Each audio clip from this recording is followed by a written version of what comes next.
So guys, I believe I cannot wait for the other one or last one. Yeah, let's. So we can start because for this we are going to tackle the first aid or refresher for basic life support and cardiopulmonary resuscitation, and it will only take for 1 hour session.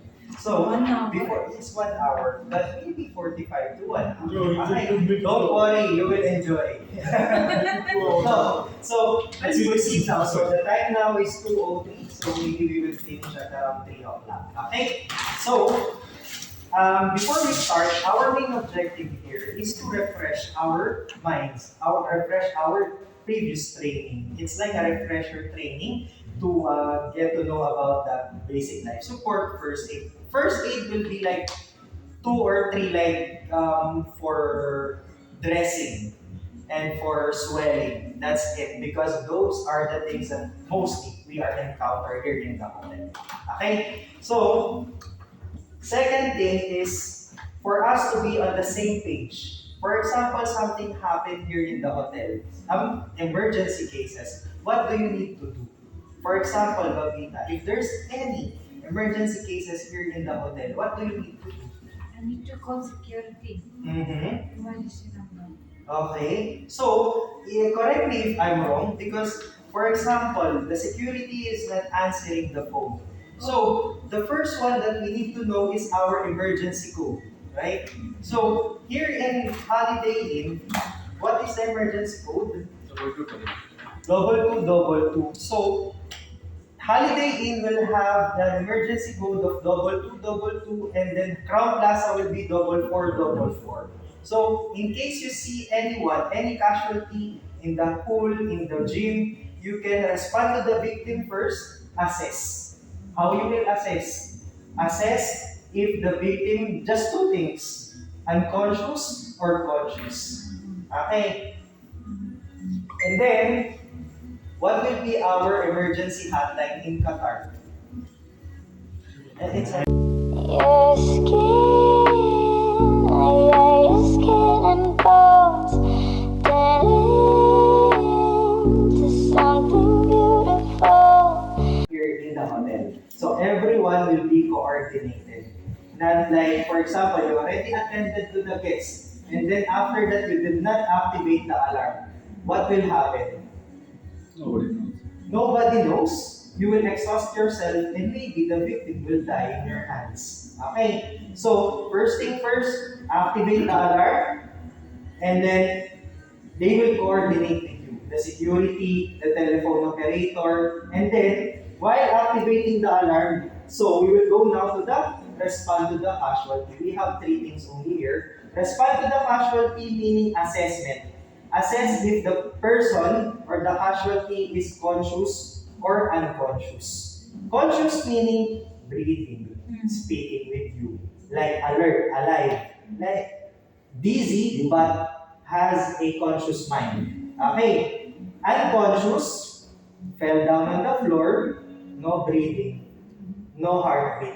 So, or unconscious but breathing. Okay? Those are the 2 things that you need to remember. And then after that, activate the alarm.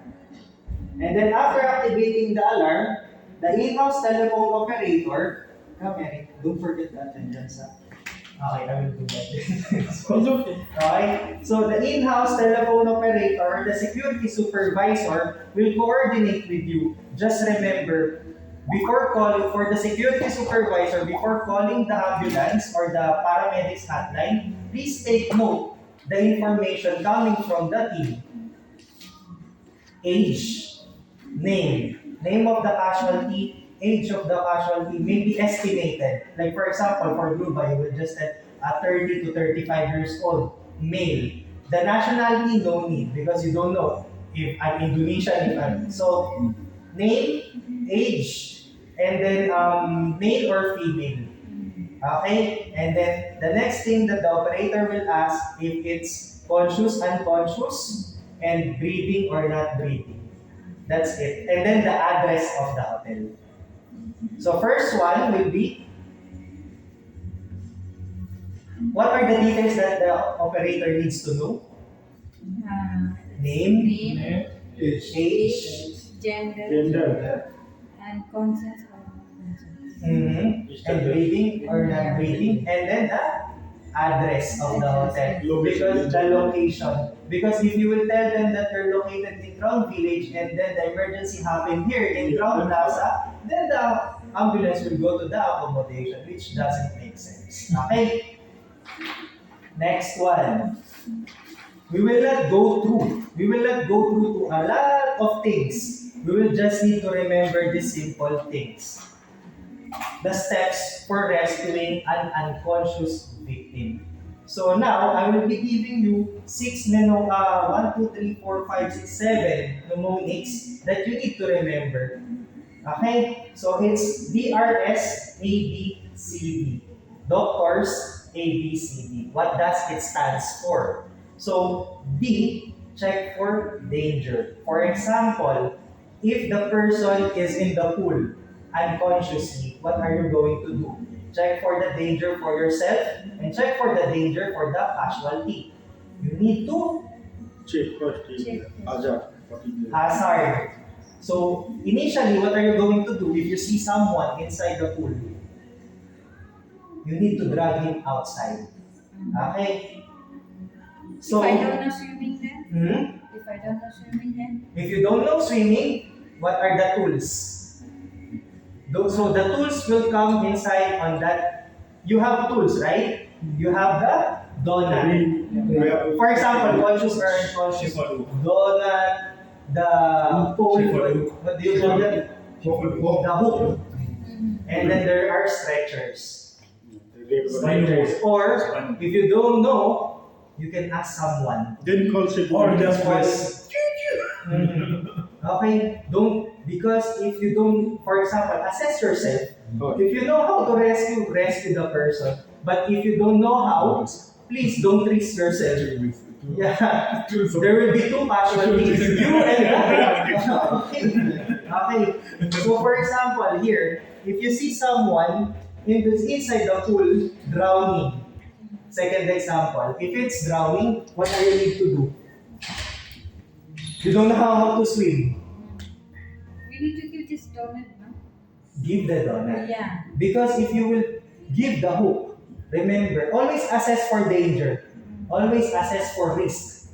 If you will reach out by the hook, what will happen? The drowned person is too strong. So he's scaling like, and then if he holds the hook, he might drag you to the pool. Okay, so put the donut to him and then let him come to the edge. Okay, clear? Always remember letter D, assess for danger, assess for the risk. For you and for yourself and for the casualty. We're discussing this one for us to be on the same page. So whatever there will be an emergency, we will act as one. Okay? So, next one. Check for response. For example, the casualty is already here. We will just discuss regarding CPR. So, response.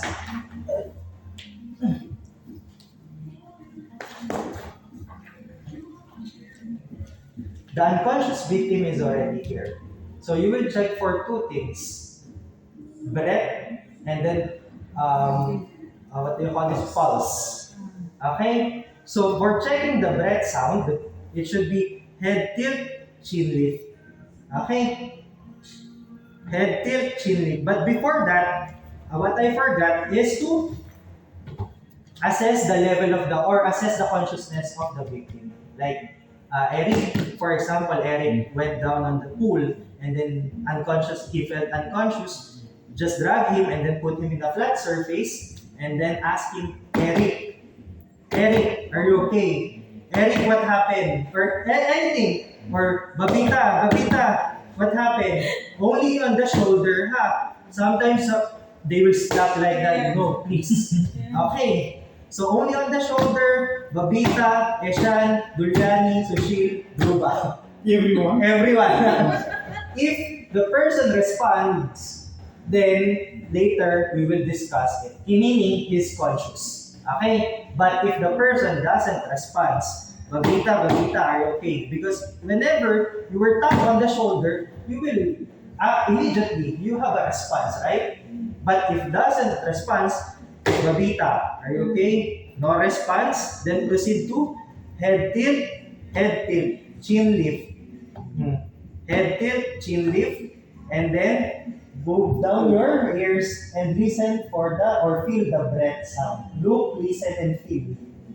Rise and fall of the chest, and then the air coming to your ears. If there's nothing, then proceed to checking the pulse. Where do you need to check for the pulse? Chest. Neck. On the neck. It's called carotid pulse. If you will check on the in the chest, although the heart is there, but the strong pulse will come here. Okay. If you have a stethoscope, you can check also here. But the main point is here. Okay. It's called the carotid pulse. And then, while checking for the victim, just ask the bystander. I will just check the pulse of the victim. Because sometimes, if you put your hand immediately to the victim, what do you see? Maybe someone can tell you that you're choking the victim. Okay, so always remind the bystander that I'm checking, I will, guys, or two leads, I will be checking the pulse of the victim. Okay, so proceed to response.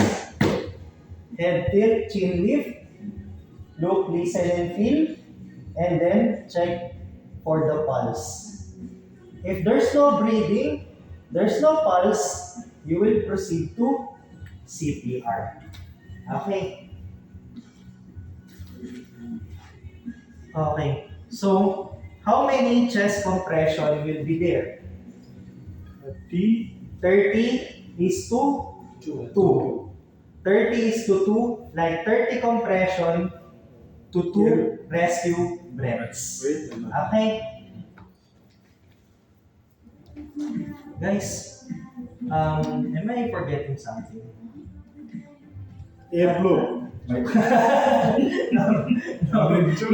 We will repeat that. Kuya Glenn, tell me if I'm forgetting. But here, so we will start because I'm just checking if you can refresh yourself. You can stop me if ever, because see, can you look troubled. You look troubled. Yes, because here, This is too much food. if ever we will repeat, we will go to the start. If ever, so you will remember. If ever you see someone unconsciously, first things first is danger, and then check for response, and then After Ask for ambulance. pulse. send for help. Okay? So, Hospital. if ever you need to ask for help, remember, danger, check for danger, check for response, like Babita, are you okay? If there's no response, proceed to ask someone to call or activate the alarm. Okay? Understand, ha? Danger, check for response, and then send for help. Activate the alarm. 222-4444. Okay? And then after that, you can proceed with the head tilt, chin lift, and then look, listen, and feel. Rise and fall of the chest, and check for carotid pulse. Am I fast? No. Or we can... Okay. First check if there is something inside the mouth, no? Mm. Please remove. Or You can also.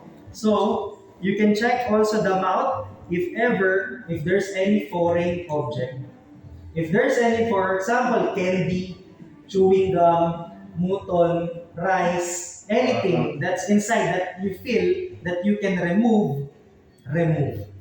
Okay? Because most of the time, if you see it here, it will be visible. Unless it's already here. Then once you do the compression, maybe it can be removed. Okay? So, doing the chest compression, you just need to position your body in a comfortable position. placing your right knee and right knee on the shoulder level, and then left knee on the abdomen level. Okay, and then choose your dominant hand, meaning dominant means your strongest hand on the chest of the victim, and then left hand, non-dominant, non-strong hand to support the strong hand. Okay, and then where are you going to place it?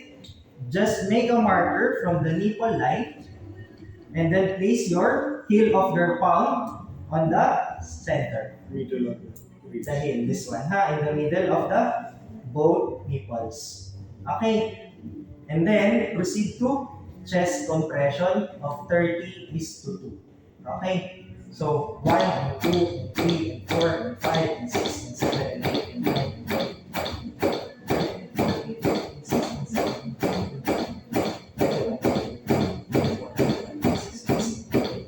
30. Once you reach the 30 compression, you will do the rescue breaths.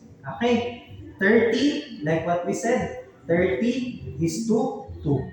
Head tilt, chin lift, pinch the nose, and then do 2 rescue breaths. First one, full blow, and then feel. Look, listen, and feel.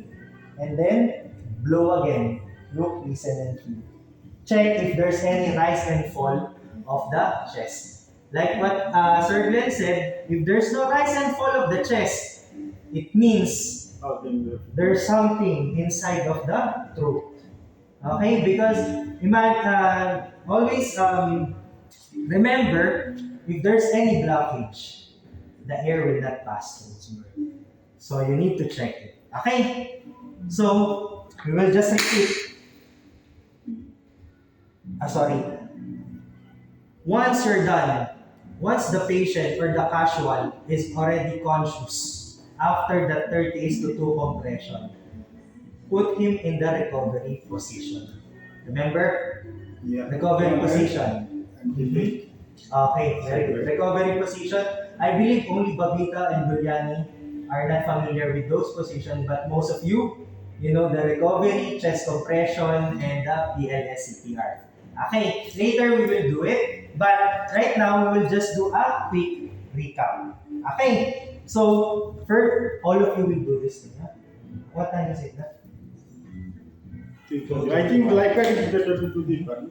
You can see this two lighter. So, first one, check for danger. Like what I said, just keep it in mind.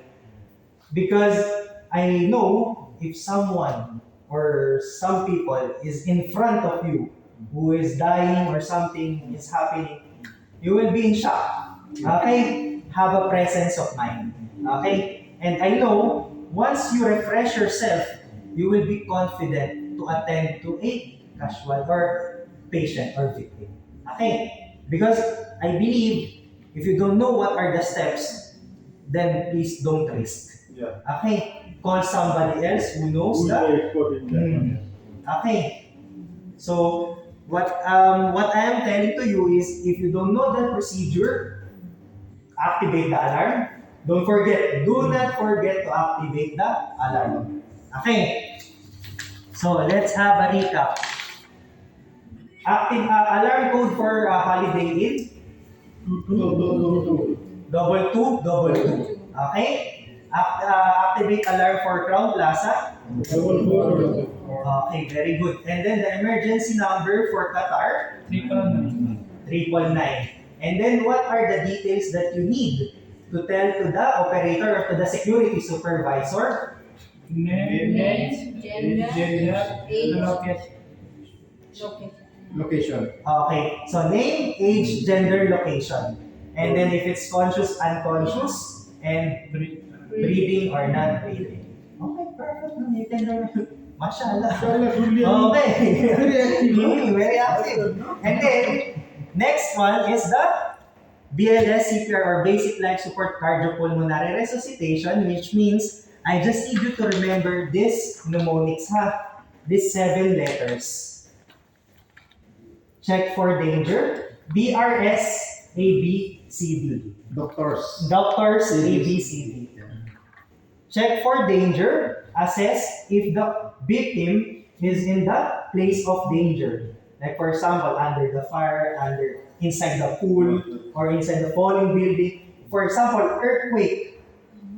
The ground is shaking, and then you see a victim over there. What are you going to do? Falling debris, falling. What are you going to do? Call for help. Do not jump on the situation. Yeah. Wait for the earthquake to stop, assess the venue, and then if it stops, then that's the time you can rescue the person and drag him outside of the building or facility. Okay? And then, so danger ha. Check for response. Sushil, are you okay? Sushil, Sushil. Okay. If he respond, put in the recovery position. If not, then send for help. Onesmus, please activate the alarm and get back to me. Okay? Or Sushil, no response. Babita, please activate the alarm and get back to me. Okay? Check airway. In checking the airway, head tilt, chin lift, like Mr. Glenmore said, check for any obstructions. If there's any obstructions like candy, chewing gum, or something that blocks the airways, remove it with your fingers. Or finger, sorry. Remove it. And then, check for breathing. Head tilt, chin lift, head tilt, chin lift, look, listen, and feel. Look for the rise and fall of the chest. Listen for the air going out through the body or through the esophagus. And then feel if there's any air touching your ears. Okay? And then, if check also for the pulse. I will check the pulse of the victim. If there's no pulse, proceed to chest compression. Okay, proceed to chest compression, which we need to achieve 30. 30 compression with 2 rescue breaths. Okay, thank you guys. So, what is the reason behind that? Why do you need to achieve 30? 30 is to 2 is continuous until the patient is conscious. Okay? What is the reason behind that? The 30, you will get tired also. You have to take energy also. Then you check with the air also. Sometimes you have to give the air to the patient. So that's correct. But the main reason why we are doing the chest compression and rescue breath, yes, total of 120, 240 until you are exhausted. But the main reason why are you doing the chest compression and rescue breath is you are helping the heart to pump blood and to pump oxygen through the brain. Because if the person is not breathing or he doesn't have any air inside the body, what will happen? Brain damage after 4 minutes. 6 minutes, it will be irreversible. The patient will go to the comatose stage. So the one that we are doing is to prolong the life of the person. We are not just doing compression or something, but the main purpose of this is to prolong the life of the patient until the help or the paramedics or the advanced life support comes. Okay? That's the main purpose. So, head tilt, chin lift, look, listen, and feel. Check for the pulse. Chest compression of 30 is to 2. 1 and 2 and 3. And then once you're going to do compression, I want to hear the clicking sound. Sometimes, the person doing the compression is doing the wrong move. They're doing this kind of things. Or like this. See, you're not helping the victim. You're just exhausting yourself. So, you need to have a sturdy or steady hands and then do the compression. That's why it's called compression. 1, 2, see. See my extremities, it doesn't bend, it's straight. Okay? So compression 20 is to 2. For the recovery position, can I borrow something? Can I borrow something? Yeah, Julian, go. Yeah, you want to go over Can here. I lie down here? Don't sleep. Huh? No. Hand over. Hi, Baba. We need to see also. Yeah. Yeah, you feeling cold? Excuse me. For the recovery position, it's fine.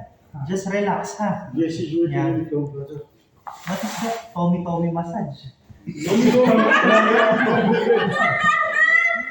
Raise the hand of the victim on the left, What on? and then put the right hand, always right hand, on the Neck. neck or lower chin, on the chin, and then elevate the knee, right knee, drag to you. Wait, You're relax. You are unconscious, man. Relax, Sleep. unconscious. Don't do anything. Let him do that. For example, Baba. Take life, good. always left hand near to you, raise it up, and then right hand on the chin, and then right knee, elevate, raise it, and then drag it going to you. Okay. Why do we need to drag the person in this If there is position? anything in the mouth, it will come out. Okay. To prevent aspiration. Aspiration meaning saliva going through our and then choking. Okay. How do you feel?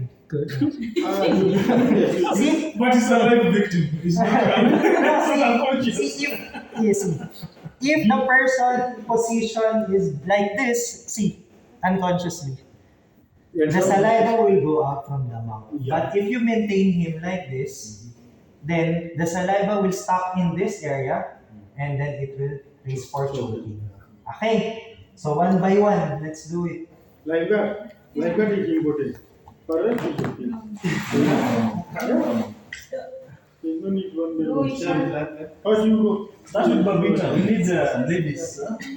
What will happen You have to do that. if one lady falls in massage room? What will you do? Yeah, for us, Before you on go- sport and me, we are doing this every year. We have certificate. No need to explain that for something, but I just needed to mention all of these things. Like step by step. Okay? Okay. So first of all, like enter somewhere, then I find the guest. It's maybe lying on the floor. First, you look for danger. Maybe the guest was electrocuted. Maybe you can first go switch off the lights. Maybe come remove the wire so that it can be safe for you to approach the guest. So after you look for danger, if it's safe, next, if for us lifeguards, we normally have precautions, standard precaution, maybe gloves. If you have gloves, you can put on. If you don't have gloves, And gloves.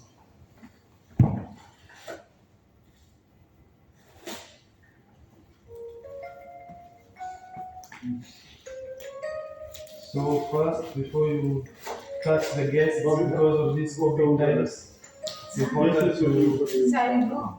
Sure. Hello? Yes, sir. हाँ बोलो ना उधर कोई नहीं है उधर कोई नहीं है अभी हम लोग इधर क्या बोलते हैं फर्स्ट ट्रेनिंग कर रहे हैं हॉलीडे में so Concentrate people. so after you Okay, put on okay, your yeah, standard okay, precaution, number go. next you activate the emergency plan. Okay 5 4 3 For lifeguards, we blow Okay. our whistles. Maybe you can push the buttons or maybe call. If you have someone also, you can send. Next, you come and touch the guest and talk to the guest and check if he's conscious or unconscious. Hello, sir. Hello, sir. Are you fine? Next, you check for breathing. If the guest is breathing, so you have to go down. You switch the airway open to feel and check the rising and falling of the chest. If you can see the chest is rising or falling, If there is no chest and rising and falling of the chest, next you go and check the pulse, the aorta. You can check there for 10 seconds maximum. If there is pumping, you can feel thumping on your finger if there is blood circulation. If there is not, now you go to the CPR. You check the nipple line, just below the nipple line at the center. You place your dominant hand and then you lock your elbows. Then you go for 30 compressions. 1, 2, 3, 4. Sorry. Yes, proceed. Okay, after 30 compressions, you come. For us lifeguards, we basically have our Silisi mask. If you don't have, you can put. So for you to open the airway, you have to grab the jawline with a grip so that there can be airway. You put your Silisi and then give 2 breaths. Breath 1, breath 2. Then you can continue with the CPR until help arrives or the guest is awake. After that, CPR. If the airway goes in, if you give 2 breaths after CPR and the air goes in, it means there's no foreign object in the throat. If there is still foreign object, you can give 2 breaths again and repeat all the cycle for FBL. After that, you can, if the guest comes back to conscious, you can put him in recovery position. Ashan, can you go there? And then we will just see how Eric will do the recovery position. Yes.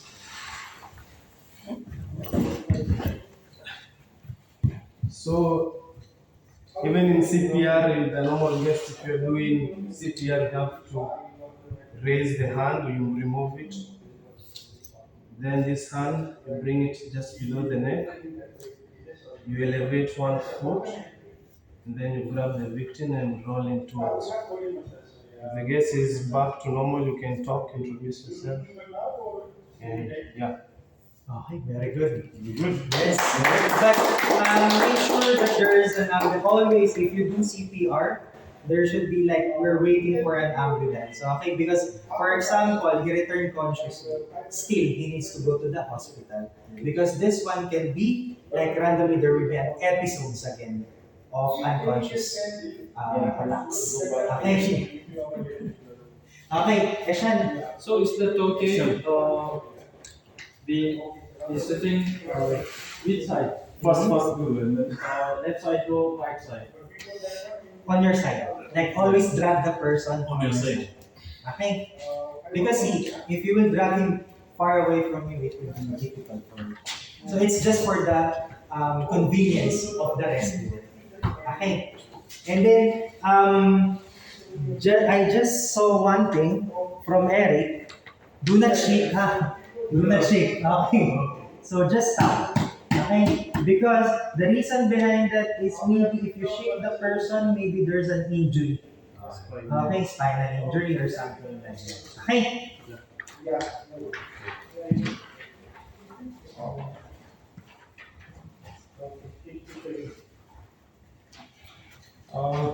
First we saw the victim.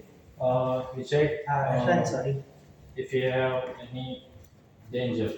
Take some gloves. Wear some gloves. So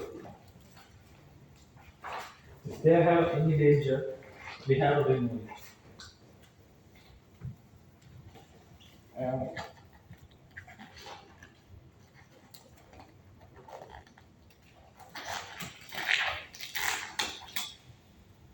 After we check the danger, we have to check the guest is conscious or unconscious. If they giving any response. So Yes. Response. Hello. Sorry.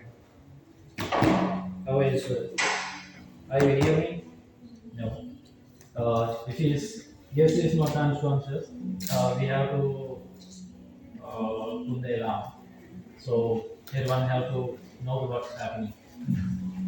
So after that, you can come here and check breathing and airway, breathing, and circulation. And, if there is any response and no breathing, no pulse, so we have to do CPR.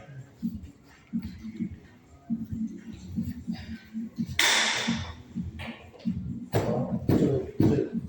Wrong na siya. Until 40, repeat.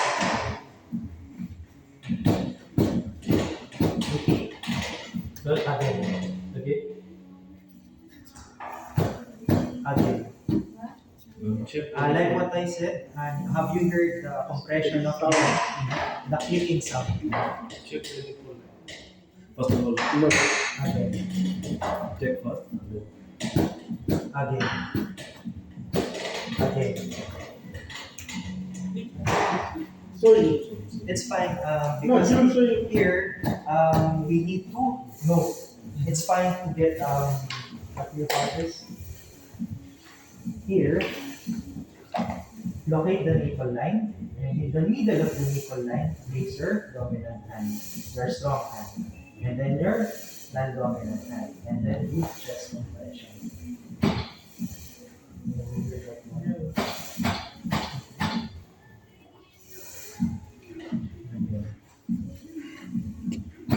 Yan. Okay, perfect. Because yeah, because here, we're trying to correct everything. Because once we have the actual situation, we need to save lives. Not not to make the damage more. okay. So, So when we give third chest compression, we have to give 2 breaths. After that, we have to check again. The guest is conscious or not. So and again, airway and breathing, circulation, we have to check all this. okay. So if the guest is already conscious, what are you going Now to we do have next? to change the current position. In a recovery Call the position. emergency. Okay, sorry.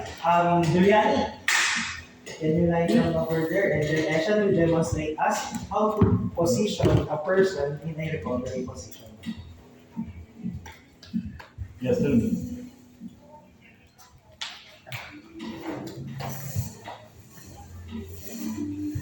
Yeah, we'll send someone. We're having a training party with Francis. We'll send someone there. Okay.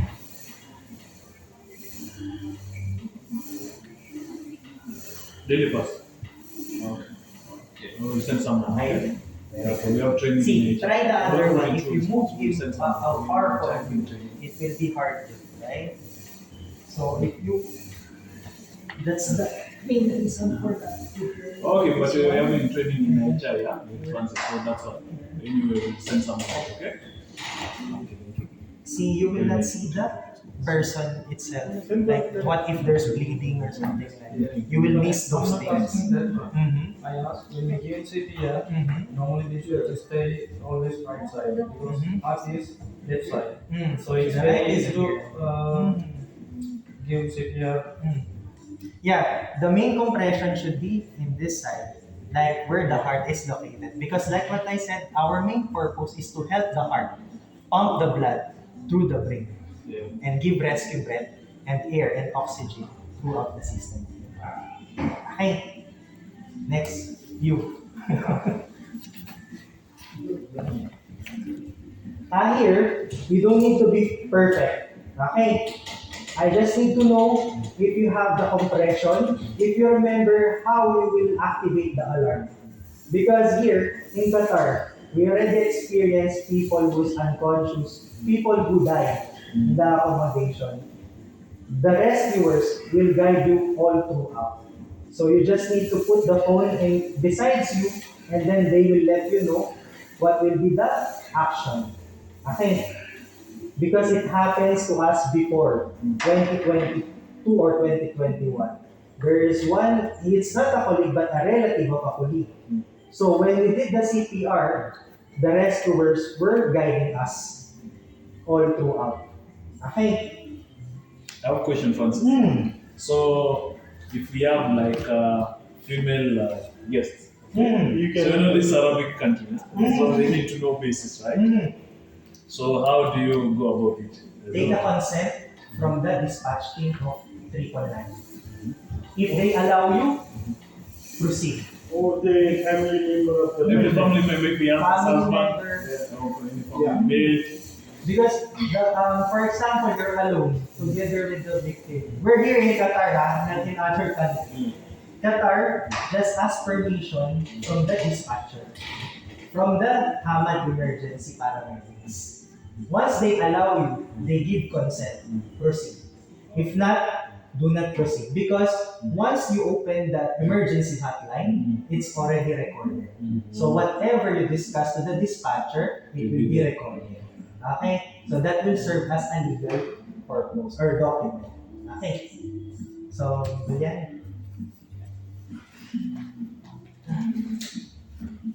Another question. The size of the edge. Regarding edge. Age. For here, I haven't discussed for toddler. For young adult, we're just focusing on the adult. Okay? But later, if never, I will discuss it also once we have still time.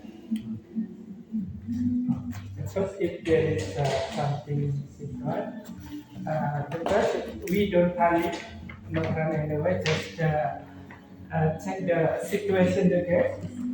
There's an item like the broken glass or something, or in the water, just drag the gas in the safety area and ask it, sir, how I find something like this. If the gas no response, you decide. Again, if there's no response, No response, active alarm, okay. and then check the gas have the breathe or no.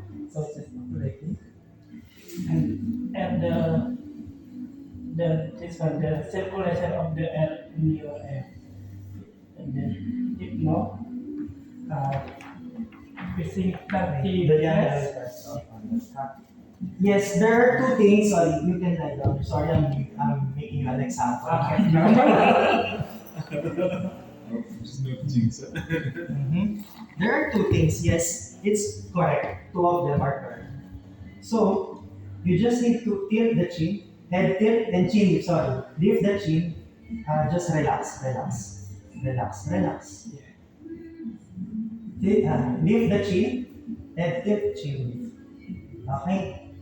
First option. First option. And then the second option, the one that we're doing here. The jaw thrust. Okay? Here. Okay? But I believe if it will be fast, if you will just tilt here and then head tilt, chin. See? Then open. Okay? You can check this one. Okay, here, you can check. And then if you already image is not come, Head tilt, chin lift. then So there will be a proper ergonomics of Yeah. your hands. this in one this you will feel in this there is like tick like this.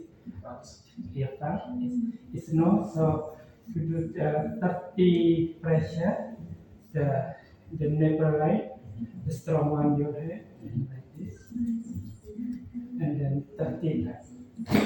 Very nice. But make sure to make it a little bit fast. Complete na. Yeah. Just 30. Complete 30. Complete. Yan. after 30, 30. Make it 30. Yes, that's.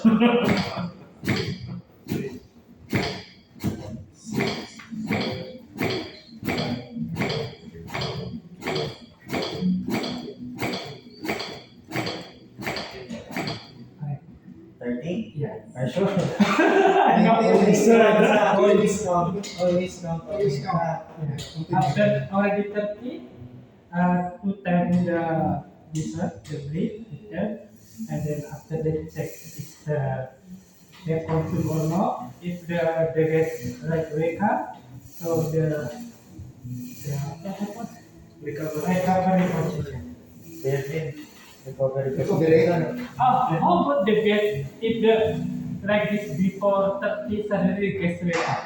Sometimes coming like this coming waters. Put him on the recovery Recovery position. position. Someone continue.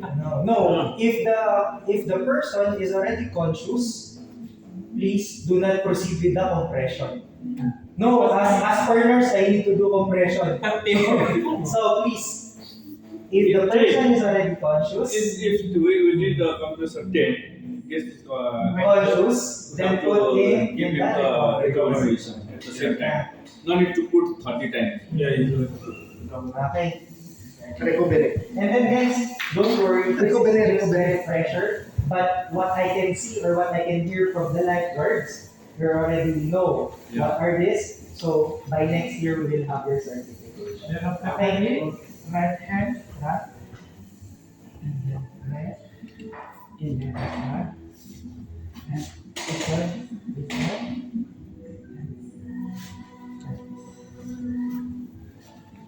Yeah.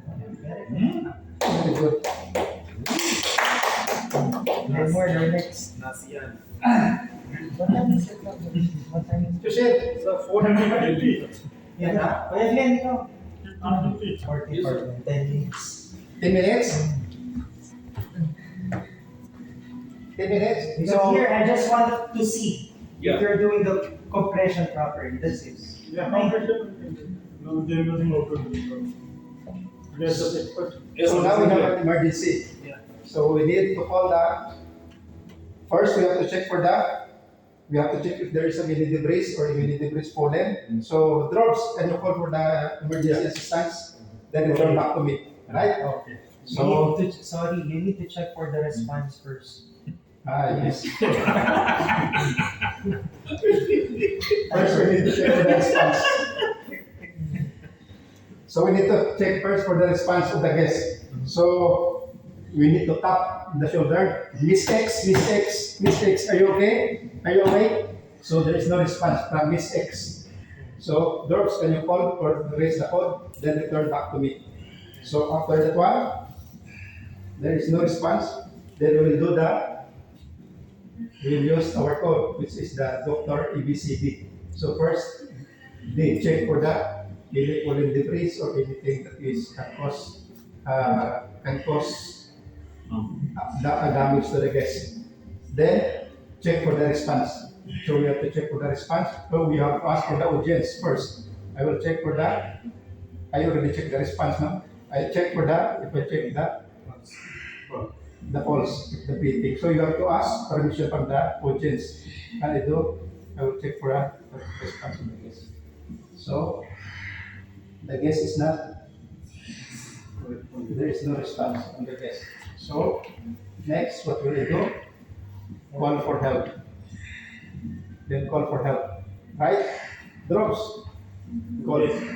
Then check for the airways. Need to check for the airways. First, we have to check if there is any foreign objects inside the mouth. So we need to remove all the foreign objects.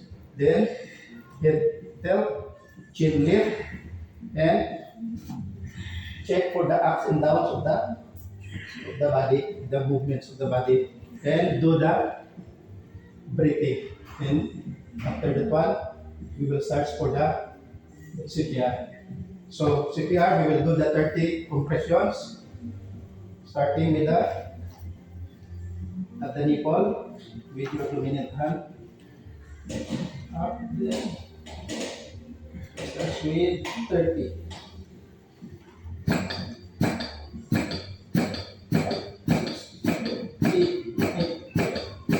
13, 14, 15, 16, 17, 18, 19, 20, 21, 22, 23, 24, 25, 26, 28, 29, 30. So again,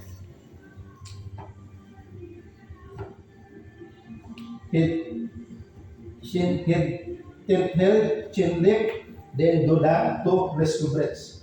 First 1, then 2.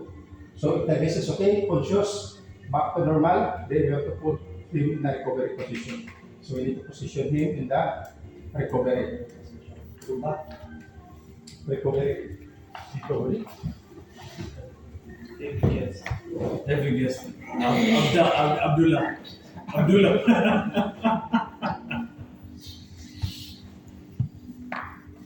So like this. Then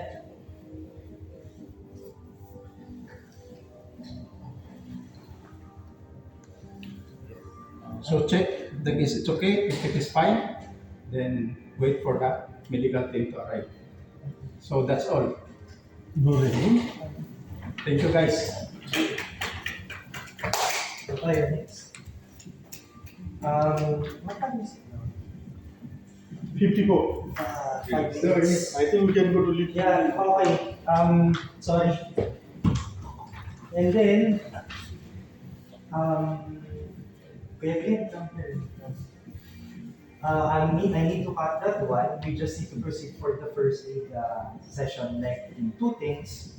First aid for cuts and first aid for swelling. Swelling like head swelling or something like that. Because what are the most encountered here in the hotel? Especially cats, mostly in the Minor cold. cuts, right? Mostly Minor cuts and then slippery or something like that. Okay? So, once you're going to attend to the, like what you had on your training before, they already discussed to you the three types of bleeding, right? The vein, the artery, and then the vein, artery, and capillaries. Okay, so we will not discuss all throughout here. I just want you to know that in your first aid box, if ever it's missing in your first aid box, it will be easy to let me know. Okay? Don't wait for me. Just let me know like what you're doing, which I totally appreciate it from the team. Just take the gauze or gauze plaster, the blue plaster. It depends on the severity of the wound. Okay? So, and then take this one. Betadine. Betadine, sometimes there are some persons which are allergic to betadine. And then there are some individuals or person who is irritated or have a low threshold for pain. So do not put betadine or alcohol. Okay? Just cover the wound. Let them do the rest. Okay? So here, we're just going to do first aid. We will not put any ointment, we're not going to put any cream. Why? Because if ever you do something and then the guests have a allergic reaction on that thing, then you will be sued. Okay? To save yourself, always, like what I said, check for danger. Always save yourself. Okay? So here, for example, whenever, anywhere, except the torso or the abdominal, you can use the crepe bandage and the gauze. Just cover it with the gauze. For example, the wound is right here. Cover it with the gauze. It depends. If it's too much or it's bleeding, put a thick gauze. Okay? Put it on the wound and then cover it with the crepe bandage. Because sometimes I know most of us are curious about things, but please do not try to open if it's not going to be used. Okay? Please. You can reach out to me, I will give you some samples of the items. But whatever inside of your first aid kits, please do not open unless it's needed. Cover it with the crepe bandage. Okay?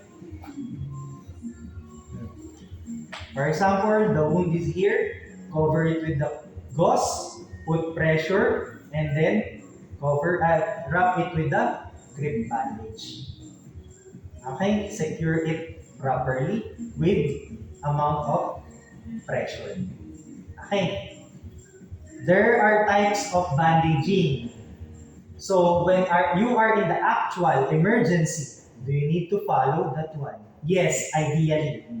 But when you are in a rush, when the blood is oozing out, you need to act fast.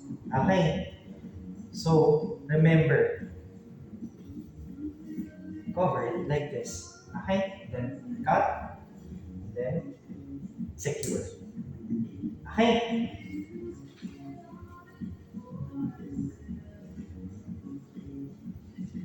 How about if it's in the forehead? Same thing with the another one. Cover it the same. Okay, Druba, do it to Onesimus. For example, the wound is in the forehead. Remember we had a real emergency 2020? Yeah. That used to fell down. Operate. Security went to Holiday Inn instead of Crown Plaza. Yes. Then So, yes, like what I said, always mention that location. Huh? Because If you have here, put it, then need to cover from the head. All head. always wrap it around, roll it. In this one. Hold it. Yeah. Hold from your hand. I'm unconscious, man.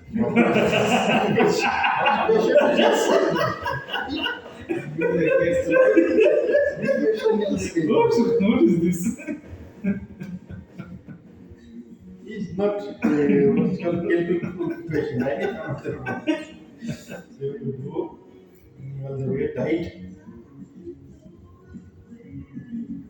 Tight. Tight.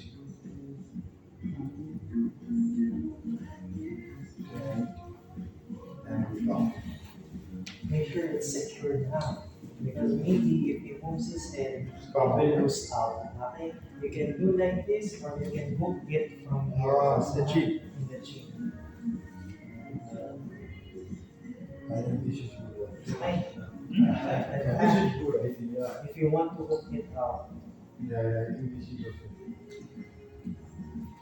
See? this is applicable grip bandage and